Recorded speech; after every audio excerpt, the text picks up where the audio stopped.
그 자신은 소행성 325, 326, 327, 328, 329 그리고 330 인근에 있었다.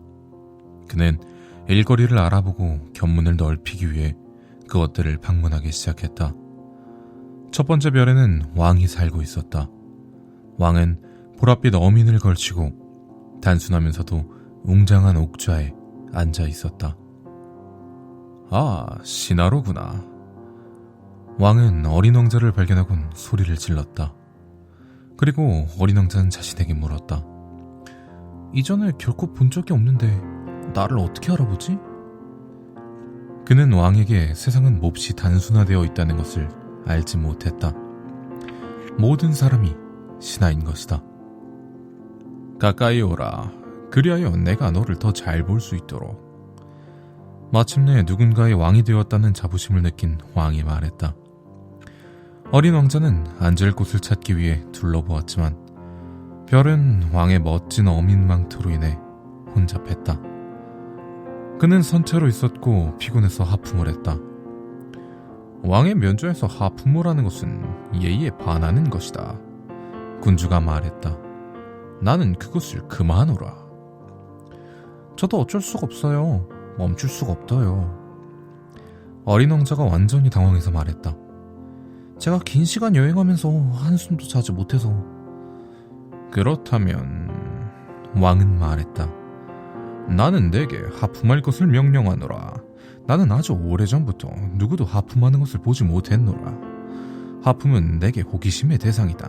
어서 다시 하품을 하라. 이것은 명령이다. 그것은 저를 두렵게 해요. 저는 할 수가 없어요. 어린 왕자가 붉어진 얼굴로 말했다. 왕이 대꾸했다. 그러면 나는 내게 명령하노라. 때때로 하품을 하고 때때로... 그는 작게 신음소리를 냈는데 곤혹스러워 보였다. 왜냐하면 왕이 기본적으로 바라는 것은 그의 권위를 존중받는 것이기 때문이었다. 그는 불복종을 용인하지 못했다. 그는 전제군주였다. 그러나 매우 선한 사람이었기에 그는 그의 명령을 이성적으로 내렸던 것이다. 만약 내가 명령했다면... 그가 거침없이 말했다. 만약 내가 장군에게 갈매기로 변하라고 명령했다면, 그리고 만약 그 장군이 내게 복종하지 않았다면 그것은 장군의 잘못이 아니다. 그것은 나의 잘못인 것이다. 앉아도 되나요? 어린 왕자가 조심스레 물었다. 나는 너에게 앉을 것을 명하노라. 왕이 그에게 대답하면서 자신의 어민 망토 한 자락을 엄숙하게 거두어들었다. 그러나 어린 왕자는 의아했다. 그 별은 작았다. 대체 이 왕이 통치한다는 것이 무엇일까? 폐하, 그가 말했다. 죄송하지만 물어봐도 되나요? 나는 너에게 질문할 것을 명하노라. 왕이 서둘러 말했다. 폐하께서는 무엇을 통치하나요? 모든 걸. 왕은 극히 단순하게 말했다. 모든 걸요? 왕은 그의 행성과 또 다른 행성과 별들을 가리키는 신용을 했다. 저 모든 것을요? 어린 왕자가 말했다. 저 모든 것을. 왕이 답했다. 그는 단지 전제군주가 아니라 우주의 군주였던 것이다. 그리고 그 별들은 당신에게 복종하나요? 물론이지. 왕이 말했다. 그들은 즉각적으로 따른다. 나는 불복종을 허용하지 않는다. 그러님은 어린 왕자의 경탄을 자아냈다. 만약 자신이 그럴 수 있었다면 44번이 아니라 72번, 심지어 100번, 200번도 언제나 자신의 의자를 끌어당길 필요도 없이 같은 날 일몰을 볼 수 있었을 텐데. 그리고 그는 그의 작고 버려진 별에 대한 기억 때문에 작은 슬픔을 느껴서 대담하게 왕에게 한 가지 청을 했다. 저는 일몰을 보고 싶어요. 제 부탁을 들어주셔서 해가 지도록 명령해주세요. 만약 내가 한 장군에게 나비처럼 이 꽃에서 저 꽃으로 날아다니라고 명령하거나 비극적인 드라마를 써오라고 하나, 혹은 갈매기로 변해보라 했는데 만약 그 장군이 받은 명령을 시행하지 않는다면 그와 나 가운데 누가 잘못한 것이겠느냐? 당신이겠죠? 어린 왕자는 확고하게 답했다. 정확하다. 누구든 작자가 수행할 수 있는 것을 요구해야 한다. 왕이 말했다. 권위는 이성을 근거로 세워줘야 한다. 만약 네가 네 사람들에게 바다로 가서 몸을 던지라고 한다면 그들은 혁명을 일으킬 것이다. 내 명령은 이성적이기에 따를 것을 요구할 권리를 가지는 것이다. 그렇다면 제 석양은요? 한 번 물은 질문은 결코 있는 법이 없는 어린 왕자가 다시 물었다. 너는 석양을 갖게 될 것이다. 내가 요구하겠다. 그러나 나는 통치술에 따라 조건이 양호해질 때까지 기다릴 것이다. 그것이 언젠가요? 어린 왕자가 물었다. 먼저 큰 달력을 살핀 왕이 대답했다. 그것은 그것은 오늘 저녁 7시 40분경이 될 것이다. 그리고 너는 얼마나 잘 복종하는지 보게 될 것이다. 어린 왕자는 하품을 했다. 그는 놓쳐버린 석양이 아쉬웠다. 그리고 나서 그는 이미 지루해졌다. 저는 여기서 더 이상 할 일이 없네요. 그는 왕에게 말했다. 저는 떠나야겠어요. 떠나지 말거라. 신하를 갖게 되어 매우 자랑스러웠던 왕이 대꾸했다. 가지 말거라. 나는 너를 장관으로 삼겠다. 무슨 장관이요? 그래, 법무장관. 하지만 여긴 심판할 사람이 아무도 없는데요? 우리는 알 수 없다. 왕이 그에게 말했다. 나는 아직까지 내 왕국을 돌아보지 못했다. 나는 너무 늙었고 마차를 위한 공간도 없고 그리고 걷는 것은 나를 피곤하게 한다. 하지만 나는 이미 봤어요. 그 별의 다른 한쪽을 다시 한번 보기 위해 몸을 돌리면서 어린 왕자가 말했다.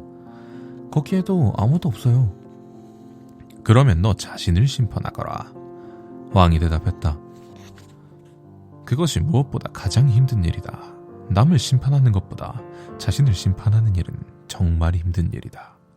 만약 네가 너 자신을 올바로 심판하는 데 성공한다면 너는 참으로 현명한 사람이다. 어린 왕자가 말했다. 저는 어디에서든 제 자신을 심판할 수 있어요. 여기서 살 필요는 없어요. 왕이 말했다. 나는 내 별 어딘가에 늙은 쥐가 있다고 생각한다. 나는 밤이면 소리를 들었다. 너는 그 늙은 쥐를 심판할 수 있을 것이다. 너는 때때로 사형을 선고할 수도 있다. 따라서 그의 삶은 너의 심판에 의존하게 될 것이다. 그러나 너는 그때마다 그를 지키기 위해 특별 사면을 내려야 할 것이다. 이것의 유일한 것이니. 어린 왕자가 대답했다. 저는 누군가에게 사형을 선고하고 싶지 않아요. 그리고 이제 저는 떠날 생각이에요. 안 된다. 왕이 말했다. 그러나 어린 왕자는 그의 준비를 끝냈지만 늙은 군주가 슬퍼지는 걸 원치 않았다. 만약 폐하께서 즉각 복종받길 원하신다면 제게 이성적인 명령을 내리실 수 있어야 해요. 예를 들어 1분 안에 떠나라고. 그것은 제게 양호한 조건으로 여겨져요. 왕이 답을 하지 않았기에 어린 왕자는 처음에 머뭇거리다가 한숨을 쉬고 출발했다. 나는 너를 대사로 임명하노라. 왕은 급하게 소리쳤다. 그는 권력의 위험을 갖추고 있었다. 어른들은 정말 이상해. 어린 왕자는 여행 중에 혼자 생각했다. 두 번째 별에는 교만한 이가 살고 있었다. 장미자의 반문을 받는구나. 그는 어린 왕자를 보자마자 멀리서부터 소리질렀다. 왜냐하면 교만한 이에게 다른 모든 사람들이 찬미자였기 때문이다. 좋은 아침이네요. 어린 왕자가 말했다. 당신은 재밌는 모자를 쓰고 있군요. 이건 경례를 위한 거야. 교만한 이가 대답했다. 내가 갈채를 받을 때 경례를 하지 불행하게도 여기를 지나가는 사람은 한 사람도 없었지만. 그래요? 이해하지 못한 어린 왕자가 말했다. 두 손을 서로 마주쳐보렴? 교만한 이가 권고했다. 어린 왕자는 두 손을 서로 마주쳤다. 교만한 이가 겸손하게 그의 모자를 들어 올려 경례했다. 이건 그 왕을 방문했을 때보다 훨씬 흥미로운데? 어린 왕자는 자신에게 말했다. 그리고 그는 두 손을 다시 마주치기 시작했다. 교만한 이가 그의 모자를 들어 올리며 경례를 시작했다. 5분을 행한 후에 어린 왕자는 그 게임의 단조로움에 실증이 났다. 그런데 그 모자를 내려뜨리게 하려면 무엇을 해야 하나요? 그러나 그 교만한 이는 그 말을 듣지 않았다. 교만한 이들은 결국 칭송밖에 듣지 않는 것이다. 너는 정말 나를 찬미하니? 그가 어린 왕자에게 물었다. 찬미한다는 의미가 뭔가요? 찬미한다는 의미는 내가 이별에서 가장 잘생기고 가장 옷을 잘 입고 가장 부자이면서 지적이라는 걸 인정한다는 뜻이지. 하지만 당신 별은 오직 당신뿐이 없는데? 나를 기쁘게 해주렴. 아무튼 나를 찬미해주렴. 나는 당신을 찬미해요. 어린 왕자가 어깨를 살짝 축혀 세우면서 말했다. 하지만 그게 어떻게 당신 흥미를 끄는 거죠? 그리고 어린 왕자는 떠나갔다. 어른들은 정말이지 이상해. 그는 여행 중에 속으로 단순하게 생각했다. 다음 별에는 술꾼이 살고 있었다. 이 방문은 아주 짧았지만 어린 왕자를 무척 우울하게 만들었다. 여기서 뭐하고 있어? 그는 빈병과 가득 찬 술병 더미 앞에서 침묵하며 자리 잡고 있는 술꾼을 발견하고는 말했다. 술 마셔. 술꾼이 침울한 기색으로 말했다. 무엇 때문에 마셔? 어린 왕자가 물었다. 잊기 위해서. 술꾼이 말했다. 무엇이죠? 이미 동정심인 어린 왕자가 물었다. 내가 부끄럽다는 걸 잊기 위해서. 술꾼은 고개를 떨구며 고백했다. 무엇이 부끄러운데? 그를 돕길 원했던 어린 왕자가 캐물었다. 술 마시는 게 부끄러워. 말을 마치고 난 술꾼은 마침내 침묵했다. 그리고 어린 왕자는 난감해하며 떠났다. 어른들은 확실히 너무 이상해. 그는 여행 중에 혼자 말했다. 네 번째 별은 사업가의 것이었다. 이 사람은 얼마나 바쁜지 어린 왕자가 도착했을 때 심지어 고개조차 들지 못했다. 좋은 아침이에요. 어린 왕자가 말했다. 담배가 꺼졌는데요? 셋 더하기 둘은 다섯, 다섯 더하기 일곱은 열둘, 열둘 더하기 셋은 열다섯. 안녕. 15 더하기 7은 22, 22 더하기 6은 28. 다시 물을 붙일 시간도 없구나. 26 더하기 5은 31. 휴, 그러니까 5억 162만 2731이 되는군. 뭐가 5억이에요? 뭐라고? 너 아직 거기 있었니? 5억 100만. 모르겠다. 난 할 일이 너무 많아. 나는 진지하다. 허튼 소리로 헛되이 시간을 낭비할 수 없어. 2 그리고 5은 7. 뭐가 5억 100만인데요? 살면서 한 번 물은 질문은 결코 포기하는 법이 없는 어린 왕자가 되풀이해서 물었다. 사업가가 고개를 들었다. 54년간 이별했었는 동안 나도 오직 3번 방해를 받았었지. 첫째는 22년 전 신만이 알고 있는 곳으로부터 붕당이 한 마리가 떨어졌을 텐데 끔찍한 소음을 퍼뜨려서 계산을 4개나 틀렸어. 두 번째는 11년 전 류마티즘의 공격을 받았을 때다. 나는 운동이 부족했거든. 한 걸음에 걷는 시간이 없었으니까. 나는 진지해. 세 번째는 바로 지금인 거야. 그러니까 내가 5억 100만이라 했지. 뭐가 억인데요? 사업가는 불현듯 그의 평화를 찾을 희망이 없다는 것을 깨달았다. 가끔 하늘에 보이는 수백만 개의 저 작은 것들. 팔이요? 아니, 작게 빛나는 것들. 벌이요? 천만에 게으른 맹이들은 몽상에 잠기게 하는 금빛 작은 것들 말이다. 하지만 난 진지한 사람이야. 나는 몽상에 잠길 시간 따윈 없거든. 아, 별들 말이군요. 그래, 그거야, 별들. 5억 개의 별들로 뭘 하는데요? 5억 162만 2731개야. 나는 진지해. 나는 정확하지. 그러니까 당신은 그 별들로 뭘 하냐고요? 내가 뭘 하냐고? 예. 아무것도. 나는 그것들을 소유해. 당신이 별들을 소유한다고요? 그래. 하지만 나는 이미 한 왕을 알고 있는데. 왕은 소유하는 게 아니다. 그들은 통치하지. 그건 아주 다른 거다. 그럼 당신이 별들을 소유하면 무슨 도움이 되는 거죠? 그건 내가 부자가 되는데 도움을 주지. 그럼 당신이 부자가 되면 무슨 도움이 있어요? 다른 별들을 사는 거야. 만약 누군가 발견하면 말이야. 이 사람도 생각하는 게 내가 아는 술주정뱅이와 비슷하구나. 어린 왕자는 속으로 생각했다. 그럼에도 그는 여전히 질문을 더했다. 별을 어떻게 소유해요? 그것들은 누구 거지? 사업가. 그 까다로운 이가 응수했다. 나는 모르죠. 어느 누구도 아니죠. 그러니까 그들은 내 거인 거야. 내가 처음으로 생각한 거니까. 그걸로 충분한가요? 물론이지. 네가 누구의 것도 아닌 다이아몬드를 발견했을 때 그건 네 거잖아. 네가 누구의 것도 아닌 섬을 발견했을 때 그건 네 거잖아. 네가 처음으로 아이디어를 얻게 되면 너는 특허를 내겠지. 그건 네 거니까. 그러니까 나는 그 별들을 소유한 거야. 그들을 소유하겠다는 생각을 나 이전에 누구도 하지 않았으니까. 그건 맞네요. 어린 왕자가 말했다. 그러면 당신은 그걸로 뭘 할 건가요? 나는 관리하지. 나는 그것들을 세워보고 또 세워보지. 사업가가 말했다. 그건 힘든 일이야. 그러나 난 진지한 일을 하는 사람이야. 어린 왕자는 아직도 만족하지 못했다. 만약 내가 스카프를 가졌다면 나는 그것을 목에 두르고 다닐 수 있어요. 만약 내가 꽃을 가졌다면 내 꽃을 따서 가지고 다닐 수도 있어요. 그러나 당신은 별을 딸 수도 없잖아요. 그래. 그러나 나는 그것들을 은행에 넣을 수 있지.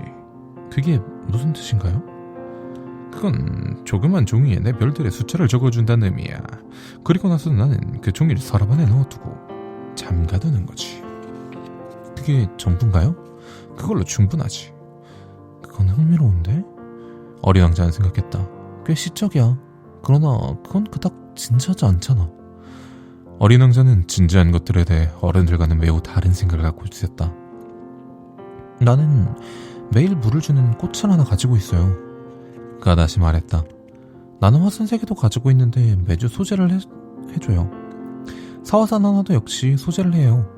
결코 알 수 없는 일이니까요. 그것은 제 화산들에게 유익해요. 그리고 제 꽃들에게도 유익한데 제가 그들을 소유해서예요. 그러나 당신은 별들에게 유익하지 않잖아요.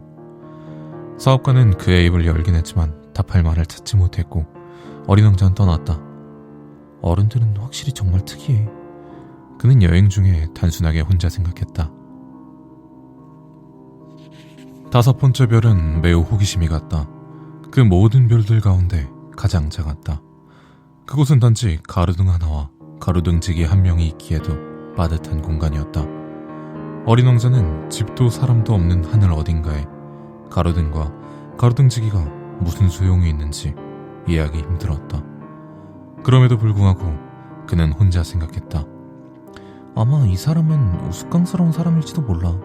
하지만 왕이나 교만하니 사업가 그리고 술건보다는 덜 우스꽝스러울 거야. 적어도 그의 일은 의미가 있으니까. 그가 그의 등을 밝혔을 때 그것은 마치 하나의 꽃이나 별을 만들어내는 것과 같아.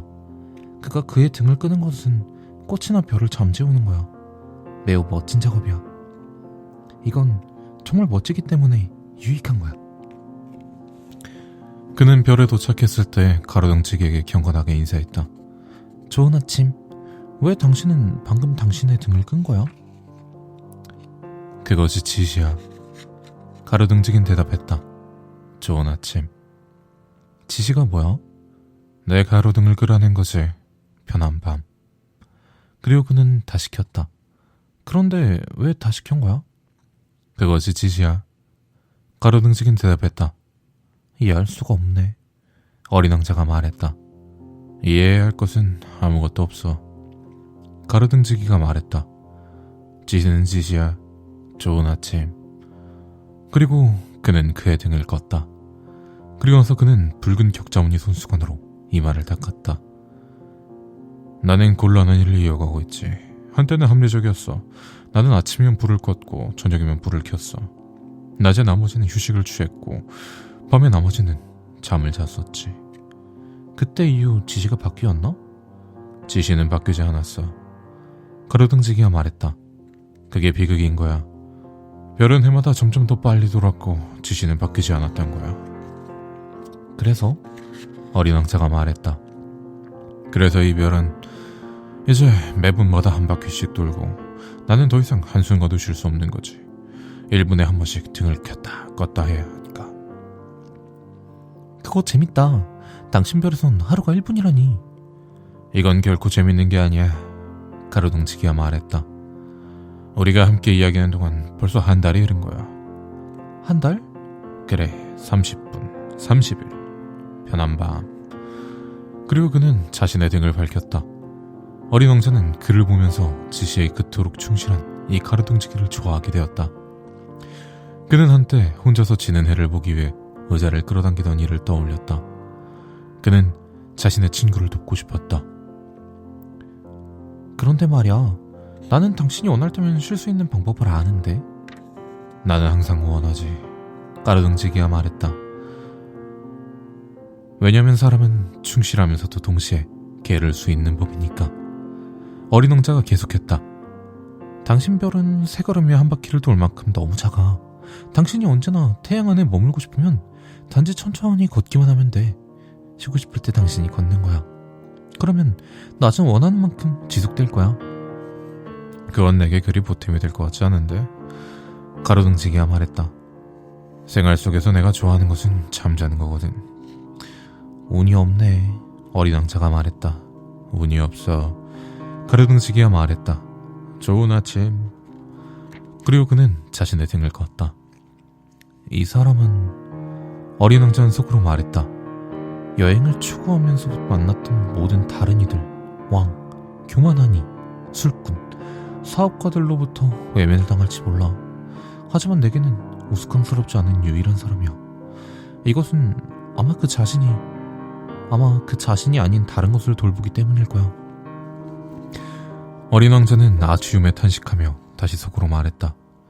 이 사람은 내가 친구로 삼을 수 있는 유일한 사람이야. 그런데 그의 별은 실제로 너무 작아.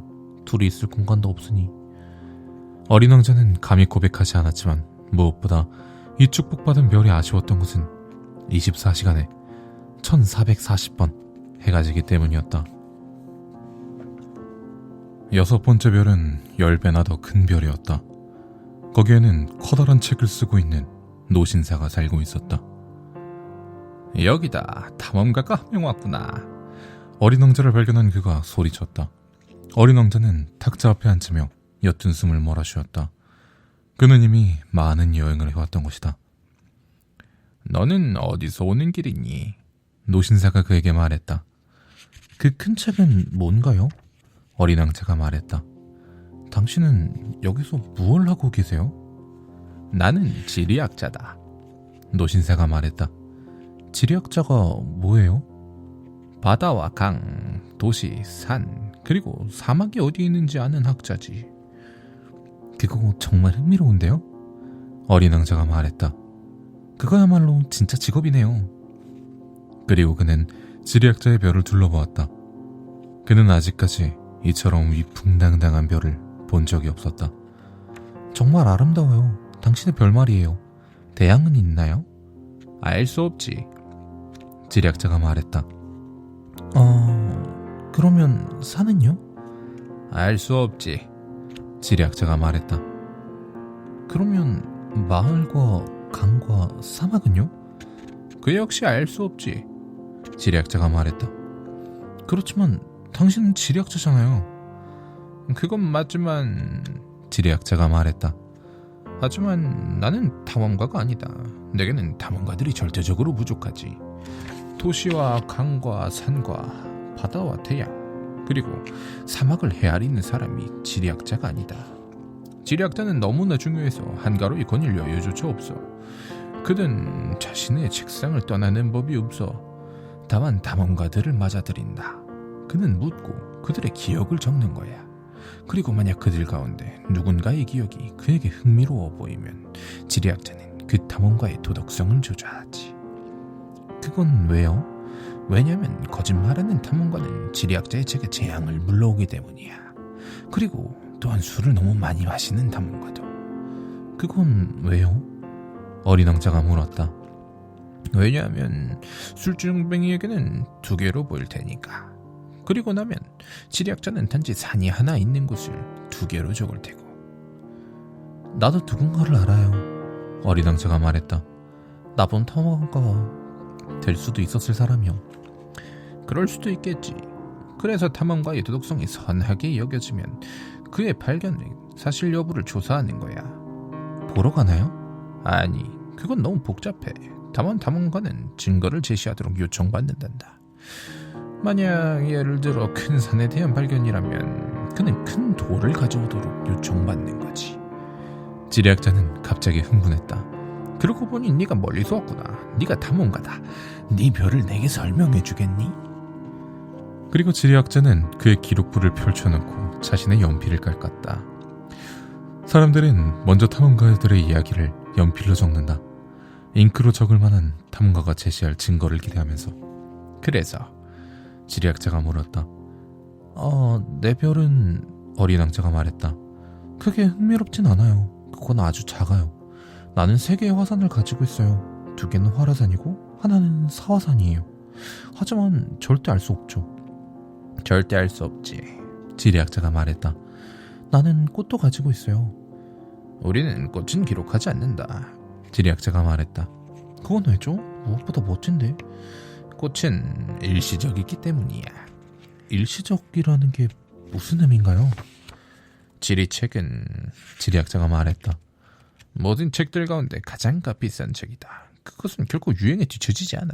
산의 위치를 바꾸는 것은 매우 드문 일이야. 대양의 물이 말라버리는 것은 매우 드문 일이지. 우리는 영원한 것들에 관해서만 기록하지. 하지만 사화산도 다시 깨어날 수 있는데. 어린 왕자가 말을 가로막았다. 일시적이라는 게 무슨 의미인가요? 화산이 꺼져있든 깨어있든 우리에게는 같은 거지. 지리학자가 말했다. 우리가 헤아리는 것, 그것은 산이다. 그것은 바뀌지 않으니까. 하지만 일시적이라는 게 무슨 의미인가요? 살면서 한 번 물은 질문을 절대 포기하는 법이 없는 어린 왕자가 다시 물었다. 그 의미는 머지않아 사라질 위기에 놓여있는 것이라는 뜻이다. 내 꽃이 머지않아 사라질 위기에 놓여있다고요? 물론이지. 내 꽃은 일시적이면서. 어린 왕자는 속으로 생각했다. 겨우 4개의 가시로 세상에 맞서 자신을 지키고 있는 것이라니. 나는 내 별의 그녀를 혼자 버려둔 것이고. 이것이 그의 첫 번째 후회의 감정이었다. 하지만 그는 다시 용기를 회복했다. 어떤 별을 찾아가야 할지 조언해 줄 수 있나요? 그는 물었다. 지구별. 지리학자가 대답했다. 그곳은 평판이 좋지. 그리고 어린 왕자는 떠나면서 그의 꽃을 생각했다. 7번째 별은 그리하여 지구였다. 지구는 평범한 별이 아니었다. 거기에는 111명의 왕, 물론 흑인왕도 빼놓지 않았다. 7,000명의 지리학자, 90만 명의 사업가, 750만 명의 술꾼, 3억 1,100만 명의 교화만 한니, 다시 말해 약 20억 명의 어른들이 있었다. 지구 면적의 개념을 당신들에게 알려주기 위해서 나는 전기가 발명되기 이전 6대주 전체에 46만 2,511명의 가로등지기가 실제적인 군대처럼 유지되어야만 했다는 말을 해야 할 것 같다. 거리를 좀 두고 보았을 때 그것은 화려한 효과를 만들어냈다. 이 군대의 움직임은 오페라 속 발레단의 그것처럼 질서정연했다. 먼저 뉴질랜드와 오스트레일리아 가로등지기가 들어갔다. 이들은 자신들의 등에 불을 밝혀놓은 뒤 잠을 자러 갔다. 그리고 나서 차례대로 중국과 시베리아의 가로등지기들이 들어와 춤을 추었다. 그리고 나서 그들 또한 무대 뒤로 사라졌다. 그러고 나면 러시아와 인도 가로등지기의 차례가 돌아왔다. 그 다음에는 아프리카와 유럽, 다음은 남아메리카, 그 뒤에 북아메리카였다. 그리고 그들은 등장하는 순서에 결코 실수하는 법이 없었다. 그것은 장관이었다. 다만 북극의 유일한 가로등을 켜는 가로등지기와 남극의 유일한 가로등을 켜는 그의 동료는 한가롭고 무사태평한 생활을 영위하고 있었다. 그들은 1년에 2번만 작업을 했던 것이다.